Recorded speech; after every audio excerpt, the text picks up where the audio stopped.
welcome back to the channel. This is Lavina Singh, your botany mentor. I hope you guys are doing really well.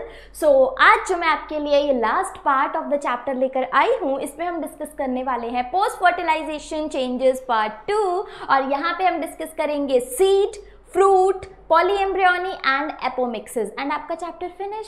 Alright, so let us begin with it. So first of all we have seed. Seed है क्या, right? Seed is actually the final result of sexual reproduction. अगर हमारे पास अगर किसी particular process की बात हो रही है, कहीं से वो इनिशिएट होती है, कहीं पे वो एंड होती है. सो हमारे पास ये जो प्रोसेस है पूरी की पूरी सेक्सुअल रिप्रोडक्शन की, ये शुरू कहाँ से होती है? पॉलिनेशन से. एंड ये एंड कहाँ पे होती है? On this seed. Alright, तो ये जो seed है, this is the final result of sexual reproduction. And एक जो typical dicot seed होता है बेटा, it comprises of what? It comprises of the seed coat, the cotyledons, as well as the embryonal axis. Alright, so these are the important parts that we are talking about. ये जो representation है ये एक dicot seed का है, यानी कि जिसके पास दो कॉटिलेडन्स प्रेजेंट होते हैं. तो बेटा अगर हम इन तीनों पार्ट्स को किसी भी फ्रूट के एग्जाम्पल से समझना चाहें, सो सीड कोट वाला पार्ट कौन सा कंसिडर होगा? Seed coat is basically the outer covering. Okay, जैसे सर्दियों में हम मूंगफली खाते हैं ना, तो मूंगफली का, अब मूंगफली छीली, वो जो उसका ब्राउन कलर का पार्ट था, that is not the seed coat. लेकिन जो मूंगफली हमारे पास है उस पे से हम ना ऐसे करके उसको ऐसे करके जो खाते हैं ना, तो जो आपने उड़ाया ना अभी अभी डार्क ब्राउन कलर का वो जो क्रिस्प सा पार्ट होता है, पेपरी सा पार्ट होता है, that is basically the seed coat in case of the peanut. Okay, so वो क्या है? हमारे पास सीड कोट है. देन हमारे पास आ जाएंगे कॉटिलेडन. कॉटिलेडन सभी बच्चों को बहुत अच्छे से मैं ऑलरेडी बता चुकी हूँ. दो टुकड़े जो हो जाते हैं एक पर्टिकुलर सीड के. ओके, ये थोड़ा सा स्वोलन पोर्शन होता है, इसके अंदर रिजर्व्ड फूड प्रेजेंट होता है. Okay, and then comes the embryonal axis. Embryonal axis का क्या मतलब है? बेसिकली द पार्ट, हमारे पास जो एम्ब्रियोनल एक्सिस, यहाँ पे मैं आपको रिप्रेजेंटेशन की हेल्प से समझाती हूँ. ये मोनोकॉट सीड है, this is the dicot seed. So if I am talking about the whole पूरा का पूरा प्लांट, ओके, कंप्लीट जो प्लांट होता है वो सीड के अंदर एग्जिस्ट करता है. ओके, सीड के अंदर प्रेजेंट होगा. अब यहाँ पे आप ये जो डायग्राम देख रहे हैं, it is a very very important diagram. This is the diagram of मेज. ओके, और ये आपसे मोनोकॉट सीड के डायग्रामेटिक रिप्रेजेंटेशन, ये डायग्राम ड्रॉ करने के लिए भी आ सकती है आपको. आप यहाँ पे क्लियरली देख सकते हैं that in this particular case we have the whole structure. यहाँ पे जो अंदर वाला पोर्शन है ना बेटा, जिससे सीड, जो सीड है जिससे पूरा प्लांट और रूट्स बनाएगा, ये देखिए, this is the plumule region over here. Right, हमारे पास प्लीम्यूल दिया गया है. I will highlight it for you. This is the plumule over here. और ये जो नीचे वाला पोर्शन है ये रहा हमारे पास रेडिकल. राइट, तो जो प्लीम्यूल है, plumule leads to the development of the shoot system, यानी कि ऊपर का जो हमारे पास पार्ट है, upper part above the ground. And जो हमारे पास रेडिकल है that will develop into the root system. Right, यहाँ पे जो इम्पॉर्टेंट चीज नोटिस करने वाली है वो ये है कि जो प्लीम्यूल का सबसे जो है ना, उसकी जो प्रोटेक्टिव कवरिंग्स होती हैं उसे हम क्या कहते हैं? That is called as the coleoptile. Okay, in case of this particular seed यहाँ पे आप देख सकते हो. और रेडिकल को कौन प्रोटेक्ट करके रखता है? That is the coleorhiza. तो जहाँ पे राइजा वर्ड आएगा, are, right, that is related to the radicle यानी कि रूट. ओके, और ऑपोजिट जो है that will be the coleoptile. Okay, और यहाँ पे आप क्लियरली देख सकते हो जो इससे पहले हमने डिस्कस किया था, दैट इज एंडोस्पर्म. एंडोस्पर्म के पास क्या प्रेजेंट होता है? रिजर्व्ड फूड मटेरियल प्रेजेंट होता है जो कि हेल्प करता है एम्ब्रियो की डेवलपमेंट में. Alright, and this is the whole structure. अब यहाँ पे हमारे पास प्रेजेंट है पेरिकार्प. ओके, पेरिकार्प का मतलब क्या है? The outermost layer. Okay, so outermost layer, for example अगर मैं मैंगो की बात कर रही हूँ, ओके, सो मैंगो का वो पोर्शन जो कि सीड के अराउंड प्रेजेंट होता है, यानी कि वो जो मैंगो का येलो कलर का यमी सा जो हमारे पास जूसी पार्ट होता है, फ्लैशी पार्ट होता है, that is the pericarp. Okay, और जो हमारे पास सीड है, क्योंकि वो सीड के अराउंड कवरिंग बना के रखता है. ओके, सो यहाँ पे आप देख सकते हो ये पूरा का पूरा जो लेयर है ये कवरिंग बना के रखे हुए है अराउंड द सीड. तो this is called as the pericarp. और यहाँ पे ये जो वर्ड है ना scutellum, scutellum is very very important word over here, क्योंकि इससे रिलेटेड कभी कभी क्वेश्चन पूछा जाता है। अगर मैं बात कर रही हूँ बच्चा मोनोकॉट सीड की, if I am talking about monocot seed, तो इन केस ऑफ मोनोकॉट्स हमारे पास हम टर्म कॉटिलेडन यूज नहीं करते, हम यूज करते हैं स्क्यूटेलम। ओके, उसको हम क्या बोलेंगे? स्क्यूटेलम बोलेंगे, उसको हम कॉटिलेडन नहीं बोलेंगे, क्योंकि इसके पास एक ही कॉटिलेडन होता है और उसको हम क्या टर्म दे देते हैं? That is the monocot, sorry that is the scutellum. Alright, now cotyledon refers to the thick and swollen structure due to the presence of the reserved food. इसके पास reserved food present होता है, that is why it is thick and the swollen portion. All right. Moving on, we see the types of seed. Different types of seeds होते हैं, monocot seed and dicot seed, as well as albuminous seed and non-albuminous seed. Ma'am वो क्या होता है? albuminous seed का क्या मतलब है बेटा? अगर एक पर्टिकुलर सीड की डेवलपमेंट हो रही है, ओके, तो जब उसकी डेवलपमेंट हो रही थी तो उस दौरान उसके अंदर एम्ब्रियो की भी डेवलपमेंट हो रही थी, और एम्ब्रियो को नरिशमेंट कहाँ से मिलता है?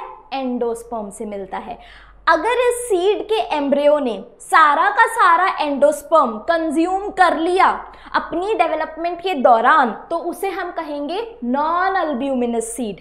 लेकिन अगर ये जो एम्ब्रियो है वो अपनी डेवलपमेंट के दौरान थोड़ा पार्ट यूज करता है एंडोस्पर्म का और बाकी एंडोस्पर्म बच जाता है उसके अंदर, तो उसे हम कहेंगे albuminous seed. Okay, I hope this is clear. So it retains a part of endosperm, कुछ पार्ट इसमें एंडोस्पर्म का बच जाएगा, जैसे कि कोकोनट। ऑलराइट, कोकोनट में coconut water that is the nuclear endosperm, and जो उसका व्हाइट कर्नल वाला पार्ट है that is the cellular endosperm. ये दोनों के दोनों रिमेनिंग होते हैं। Coconut is itself a whole seed, पूरा का पूरा कोकोनट एक सीड है। Okay, so that is considered as the albuminous seed. Example castor, wheat, maize, sunflower and barley etcetera.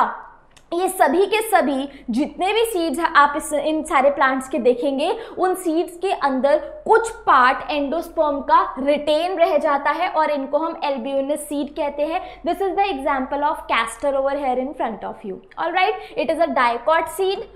And then comes the non albuminous और ex albuminous seed.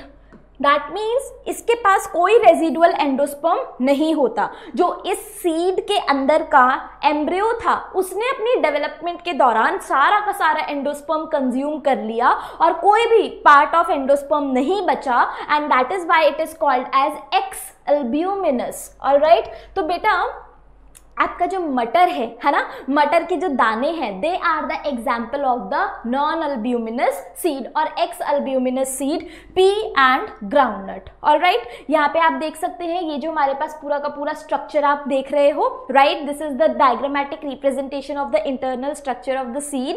And यहाँ पे हमने observe किया कि बेटा जो हमारे पास एंडोस्पर्म है ना, देखो हर किसी को हम डेवलप करके कुछ नया नाम दे रहे हैं। ओव्यूल को डेवलप करके सीड बोल रहे हैं, ओवरी को डेवलप करके हमने फ्रूट बोला। तो ये जो हमारे पास पर्टिकुलर एंडोस्पर्म होता है ना, एंडोस्पर्म डेवलप होके हम उसको अल्ब्यूमिन बोलते हैं। अल्ब्यूमिन अगर प्रेजेंट है तो वो हो जाएगा हमारे पास अल्ब्यूमिनस सीड, और अगर उसमें अल्ब्यूमिन नहीं है तो it will be the x albuminous seed. Alright, I hope this much is clear with everyone. Now next comes the part that is the fruit, और ये हमारे पास जो पोर्शन है ये किससे बना होता है? From the ovary. ओवरी की जब डेवलपमेंट होती है it develops into the fruit. Alright, now fruits can be of basic 3 types. कौन कौन से टाइप्स हैं? First of all is a true fruit, then comes the false fruit, and ultimately we have the parthenocarpic fruit. तो ये true fruit, false fruit and parthenocarpic fruit are the 3 types. इनके बारे में मैं आपको एक्सप्लेन करती हूँ कि ये क्या क्या होते हैं। सबसे पहले अगर हम बात करेंगे ट्रू फ्रूट की, तो बेटा वो फ्रूट जिसका एडिबल पोर्शन ओवरी से डेवलप होता है। ध्यान दीजिएगा, जिस पर्टिकुलर फ्रूट का एडिबल पोर्शन यानी कि खाने वाला पोर्शन ओवरी से डेवलप होता है उसे हम कंसिडर करते हैं true fruit. That is the true fruit. Only ovary will be involved in this case. Okay, example आ जाएगा plum, peaches, grapes, mango. These are what? These are the true fruits. Okay, क्योंकि इनका जो edible portion जो हम खाते हैं वो डेवलप्ड ओवरी होता है. Okay, next comes the false fruit. False fruit के केस में आपको पता है हम जब भी फ्रूट का नाम लेते हैं दिमाग में क्या आता है? मैंगो. नेक्स्ट क्या आता है? एप्पल. A for Apple. इतना ही प्रचलित, इतना ही फेमस फ्रूट एक्चुअल में क्या है? It is a false fruit. क्योंकि बेटा जो एप्पल का जो पोर्शन हम खाते हैं ना, that white juicy part, that is basically a developed thalamus. याद कीजिए, आपको बिल्कुल स्टार्टिंग में मैंने फ्लावर का स्ट्रक्चर समझाया था. फ्लावर के स्ट्रक्चर में जो बेसल पोर्शन होता है that is called as the thalamus. और जब थैलेमस डेवलप करता है इन केस ऑफ एप्पल, तब वो डेवलप हो जाता है फ्रूट में. और इसका ओवरी कहाँ चला गया फिर मैम? तो याद करो, जब हम एप्पल को बीच में से कट करते हैं, ठीक है, I will show you the diagram over here. ये देखिए, एप्पल को हमने बीच में से ऐसे करके कट किया, तो जो बीच वाला जो पोर्शन है जिसको हम ऐसे करके निकाल देते हैं ना, ओके, ये देखो, ये सीड्स है ना, सीड्स के अराउंड थोड़ा सा हार्ड पार्ट होता है ना,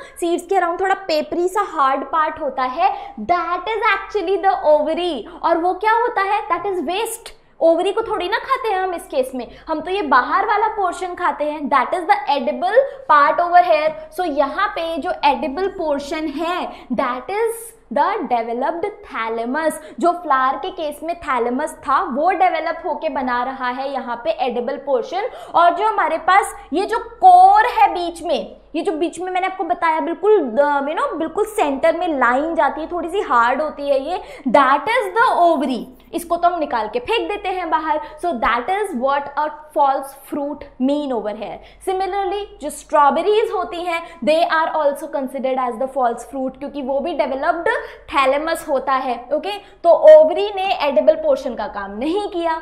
next comes the parthenocarpic fruit. Parthenocarpic fruit बड़ा ही कमाल का फ्रूट होता है एंड बड़ा ही कन्वीनियंट होता है to eat. For example banana. Naturally occurring parthenocarpic fruit is banana. But ma'am parthenocarpic fruit होता क्या है? वो फ्रूट जो बिना फर्टिलाइजेशन के डेवलप हो जाता है उसे हम कहते हैं पार्थिनोकार्पिक फ्रूट.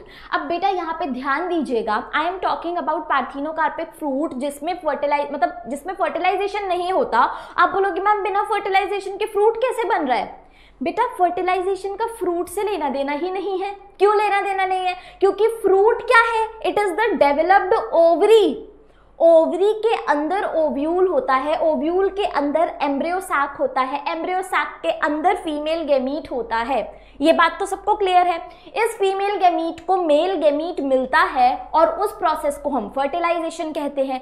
मान लीजिए इस फ्लावर में पर्टिकुलर मेल गैमीट मिला ही नहीं, फर्टिलाइजेशन कभी हुआ ही नहीं, तो हमारे पास ये फर्टिलाइज नहीं हुआ. लेकिन जो आउटर ओवरी है वो तो अपनी डेवलपमेंट करेगा ना. ऐसे पर्टिकुलर फ्रूट में ओव्यूल डेवलप नहीं करेगा, राइट? ओव्यूल डेवलप नहीं करेगा तो सीड्स नहीं बनेंगे. तो ऐसे फ्रूट सीडलेस फ्रूट होते हैं क्योंकि मेल गैमीट नहीं मिला, फर्टिलाइजेशन नहीं हुई, एम्ब्रियो सैक और एम्ब्रियो सैक और ओव्यूल ने अपनी डेवलपमेंट नहीं करी, तो बेचारा ओवरी क्यों सजा भुगतेगा? ओवरी तो अपनी डेवलपमेंट करेगा ना. तो that leads to the formation of the fruit. Such fruits are entirely seedless fruits. Okay, so the fruit developed without fertilization. Okay, it is formed from the unfertilized ovary. Okay, and these fruits are seedless. इसको ध्यान में रखिएगा. As well as हमारे पास naturally occurring है बनाना, और इसी particular technique को parthenocarpy को कमर्शियली भी यूज किया जाता है फॉर सम पर्टिकुलर फ्रूट्स जिनमें ना सीड्स बहुत परेशान करते हैं. फॉर एग्जाम्पल समर सीजन में मैं ऑनेस्टली बताऊं, कन्फेशन, मैंगो से ज़्यादा मुझे पसंद है वाटरमेलन. पर वाटरमेलन में इतने सारे सीड्स होते हैं, तो what the farmers have done on the commercial scale, उन्होंने पार्थिनोकार्पी हॉर्मोन्स इंड्यूस करके उन्होंने पार्थिनोकार्पी इंट्रोड्यूस करी ताकि बिना फर्टिलाइजेशन के भी डेवलपमेंट हो सके फ्रूट की। और ऐसा फ्रूट कैसा होगा? It will be the seedless fruit in front of you. So इस पर्टिकुलर वाटरमेलन में सीड्स नहीं है, so how convenient to eat, right? So basically this is the commercial application और commercial advantage that we are gaining from the parthenocarpy. Example है watermelon. Alright, I hope this much is clear with you people. Now the last part of the chapter, that is apomixis and polyembryony. Apomixis का क्या मतलब होता है? अभी मैंने fruit की development के बारे में आपको बताया विदाउट फर्टिलाइजेशन। इस केस में सीड की डेवलपमेंट होगी without fertilisation. Let us see about it. So apomixis, it refers to the production of seeds without fertilization। यहाँ पे without fertilization seeds की production हम कर रहे हैं। Some species of the family Asteraceae and grasses, उनमें naturally ये particular apomixis का process देखने को मिलता है। Alright, in some species, अब होता क्या है हमारे पास बेटा? एक गैमीट है। गैमीट क्या है? हैप्लॉइड है और वो आधा है, राइट? हैप्लॉइड मतलब उसके पास half the number of chromosomes हैं और वो वेट करता है मेल गैमीट की, यानी कि अपने पार्टनर गैमीट की, कि वो आके उसे फर्टिलाइज करे, यानी कि वो उसको हाफ और लाकर दे, right? n+n will complete the diploid situation. Okay, लेकिन अगर एक फीमेल गैमीट ऑलरेडी डिप्लॉयड हो, उसके पास already it will be 2n already, तो क्या उसे मेल गैमीट की जरूरत है? बिल्कुल भी नहीं। तो यहाँ पे क्या होगा बेटा? समटाइम्स व्हाट हैपेंस कि जो मियोसिस है, वो मियोसिस के दौरान ही तो हमारे पास रिडक्शनल डिवीजन कहते हैं ना उसे, तभी तो रिडक्शन होती है, 2n से n वाली कंडीशन बनती है। लेकिन इस केस में क्या होगा? 2n से n बनने की जगह 2n से 2n ही बन गया। ओके, यानी कि जो हमारे पास फीमेल गैमीट है दैट इज ऑलरेडी डिप्लॉयड, तो इसे अब किसी मेल गैमीट की जरूरत नहीं है अपने डेवलपमेंट के लिए, ये खुद ही अपने आप को डेवलप करना शुरू कर देगी। Alright, so diploid egg cell is formed without meiosis. यहाँ पे मियोसिस ढंग से नहीं हुई या फिर मियोसिस हुई ही नहीं properly. Alright, so and develops into the embryo, और क्या होगा इस केस में? डेवलपमेंट हो जाएगी embryo without fertilisation. Okay, so this is called as apomixis. और इस चीज का यूटिलाइजेशन फार्मर्स बहुत अच्छे से करते हैं, क्योंकि बेटा हर बार सीड बनेगा कब? जब एक नया प्लांट लगेगा, नया प्लांट ग्रो होगा, उसमें फ्लावरिंग होगी, राइट? अब फ्लावरिंग एक सीजन में हुई, सीड्स मिल गए, अब दोबारा अगले सीजन का वेट करना पड़ेगा सीड्स के लिए, राइट? दोबारा से फ्लावरिंग हो, दोबारा से इसमें फ्रूट्स लगे, दोबारा से इससे सीड्स मिले, so that is a very very long time taking process. So इसलिए विदाउट फर्टिलाइजेशन सीड की फॉर्मेशन करवा देना, right? So basically that is called as apomixis, और इसको कॉमर्शियली बहुत ही ज्यादा यूज किया जाता है। Okay, now in some other varieties like citrus and mango, ये दोनों एग्जांपल्स याद रखिएगा, एग्जामिनेशन पॉइंट ऑफ व्यू से इंपॉर्टेंट है। सम न्यूसेलर सेल्स, याद करो न्यूसेलस क्या होता है? न्यूसेलस वो पर्टिकुलर टिश्यू है जो हमारे पास एम्ब्रियो सैक के अराउंड प्रेजेंट होता है। फीमेल के केस में एम्ब्रियो सैक के अराउंड हमारे पास एक प्रोटेक्टिव टिश्यू होता है, दैट इज न्यूसेलस। उसके जो सेल्स हैं वो क्या करेंगे? वो एंटर करना शुरू कर देते हैं एम्ब्रियो सैक के अंदर। Okay, what they do? They start to protrude into the embryo sac and develops into the embryo, right? और अंदर घुस के, अब फॉर एग्जांपल यहाँ पे स्ट्रक्चर आपको मैं बता देती हूँ। ये देखिए, ये रहा एम्ब्रियो सैक, ऊपर है हमारे पास 3 एंटीपोडल सेल्स, नीचे हैं 2 सिनर्जिड सेल्स, यहाँ पे प्रेजेंट है एक एग सेल, और सेंटर में प्रेजेंट है हमारे पास ये central cell with the 2 nuclei, right? इतनी बात क्लियर? अब होगा क्या? इसको सराउंड कौन करता है बेटा? इसको सराउंड करके रखता है nucellus, right? This is the nucellar tissue.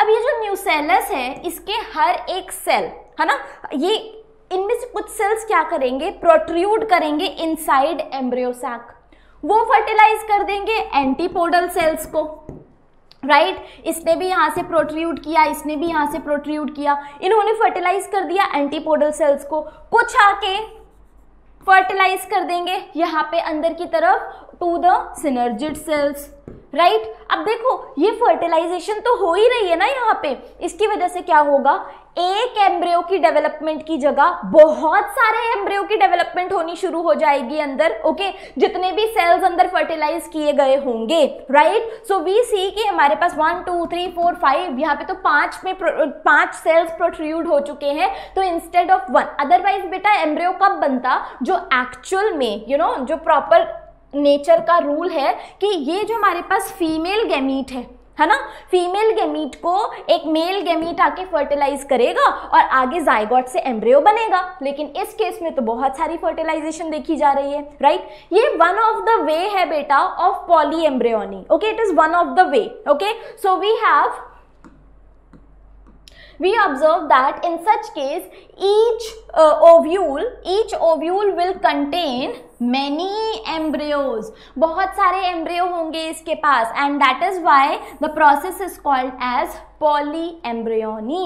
The process is called as polyembryony. So आपने मैंगो देखा है, राइट, मैंगो का जो सीड होता है, राइट, अब वो बिल्कुल आपने उसको अच्छे से खा लिया, बिल्कुल चूस के बिल्कुल ना साइड पे फेंक दिया, धीरे धीरे वो क्या हुआ, ड्राई होना शुरू हो गया, ओके। तो अगर आप ड्राई सीड को ऐसे खड़का के देखोगे ना, उसमें से आवाज आएगी, तो अगर आप उसको तोड़ के देखो अंदर से, तो ये देखो, this is the embryo inside, okay, ये एम्ब्रियो है, यही तो आगे ये बेबी प्लांट की डेवलपमेंट कराना शुरू करता है, this is the future plant inside, यही हमारे पास डेवलप्ड एम्ब्रियो है। ये तो सिंगल एम्ब्रियो है, और यहाँ पे ये देखिए मैंगो के ही केस में 1 2 3 यहाँ पे हुई थी पॉली एम्ब्रियोनी, ऑलराइट। तो यहाँ पे एक की जगह 3 एम्ब्रियो इनसाइड present है, okay। So this is the case of polyembryony, guys. I hope this much is clear with you, and if you understood this chapter entirely and properly, so I request you people to enroll yourself in the master batch at Vidyakul. Master batch में enroll नहीं भी करना चाहते, so at least download the app of Vidyakul. You will get to see that कितने सारे आपको वहाँ पे benefits मिल रहे हैं और कितनी ही मजेदार तैयारी आपकी होने वाली है बोर्ड एग्जाम्स की। And the package is very very cheap, okay, बहुत ही सस्ता पैकेज है, और उसमें आपको physics, chemistry, biology and mathematics सारे सब्जेक्ट मिलते हैं, with all the teachers providing you the handwritten notes, daily test assignments, as well as the group for the doubts, जो कि हम आपके साथ लाइव डिस्कस करते हैं एग्जाम से पहले, proper revision and what not. So guys, I am waiting for you people to join the master batch, that is the board warriors at Vidyakul. So see you over there, thank you so much.